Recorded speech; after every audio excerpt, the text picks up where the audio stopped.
ഉഭയസംതൃപ്തിയോടുകൂടെയുള്ള കച്ചവടമാകുമ്പോൾ അത് വളരെ സന്തോഷകരമാണ്, അഭിവൃദ്ധിയുണ്ടാകും, പരസ്പരം സ്നേഹവും സൗഹാർദ്ദവും വളരും. കച്ചവടം ഹലാലാണ്. എന്നാൽ പലിശ അത് ഹറാമാണ്. വിശുദ്ധ ഖുർആൻ അത് കൃത്യമായി പഠിപ്പിക്കുകയാണ്. പരസഹായം ഓരോ വ്യക്തിയുടെയും ബാധ്യതയാണ്. അതേപോലെ തന്നെ നിർബന്ധമായ ദാനധർമ്മം അനിവാര്യമാണ് സമൂഹത്തിൽ. അത് സംഘടിതമായി തന്നെ നടത്തപ്പെടണം. വിശുദ്ധ ഖുർആനിനെ അതിനെയും കൃത്യമായി ഓർമ്മപ്പെടുത്തി.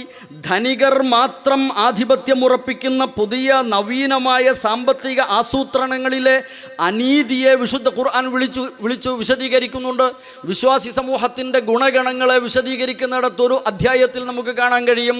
അവരുടെ ഗുണങ്ങൾ, ശ്രേഷ്ഠതകൾ എണ്ണി എണ്ണി പറയുമ്പോൾ വല്ലദീന ഫീ അംവാലിഹിം ഹഖ്ഖുൻ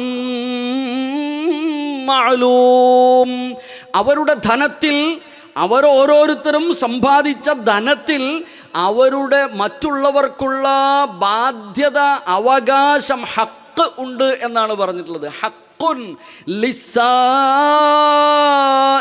വൽ മഹ്റൂം. ചോദിച്ചു വരുന്ന ആളുകളുണ്ട്. സാന്ദർഭികമായ പ്രയാസങ്ങൾ വരുമ്പോൾ ചോദിച്ചു വരുന്ന ആളുകളുണ്ട്. കടം ചോദിക്കും, കൊടുക്കാൻ ആരുമില്ല. ആ മനുഷ്യൻ പലിശ ഇടപാടിലേക്ക് മാറിപ്പോകുന്നു. മറിച്ച് തൻ്റെ അക്കൗണ്ടിൽ 10,000 ഉള്ളപ്പോൾ തന്നോട് കടം ചോദിച്ചു വരുന്ന ഒരു മനുഷ്യന് കൊടുക്കാതെ ആ 10,000 അതല്ലെങ്കിൽ ലക്ഷങ്ങളെ അവിടെ തന്നെ അനക്കാതെ വെക്കുന്ന ഒരു മനുഷ്യൻ, അയാൾ എന്ത് ഈമാൻ പറഞ്ഞാലും ഇസ്ലാം പറഞ്ഞാലും മുസ്ലിമോ മുഅ്മിനോ ആകുന്നില്ല എന്ന് വിശുദ്ധ ഖുർആനിൻ്റെ കൃത്യമായ ധാർമ്മിക അധ്യാപനത്തെ ലോകത്തിൻ്റെ മുമ്പിൽ, വായനക്കാരൻ്റെ മുമ്പിൽ വരച്ചു കാണിക്കുകയാണ്.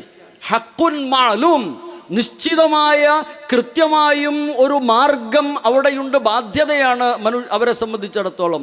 ലിസ്സാഇലി വൽ മഹ്റൂം, തടയപ്പെട്ട ജീവിതം, തടയപ്പെട്ട ഉപജീവനമാർഗം, തടയപ്പെട്ട ജോലി നഷ്ടപ്പെട്ടു പോയ, രോഗം ബാധിച്ചെല്ലാം വിറ്റ് ചികിത്സ തേടേണ്ടി വന്നിട്ടുള്ള ഒരുപാട് കുടുംബങ്ങൾ അയൽപ്പക്കങ്ങളിലുണ്ട്, നമ്മുടെ കുടുംബങ്ങളിലുണ്ട്, നമ്മുടെ മഹല്ലുകളിലുണ്ട്, മറ്റു നാടുകളിലുണ്ട്.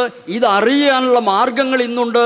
അവരിലേക്ക് സഹായം എത്തിച്ചു കൊടുക്കുക എന്നത് ബാധ്യതയാണ്, മനുഷ്യൻ്റെ, വിശ്വാസിയുടെ ബാധ്യതയാണ് എന്ന് ഖുർആൻ കൃത്യമായി പഠിപ്പിക്കുകയാണ്.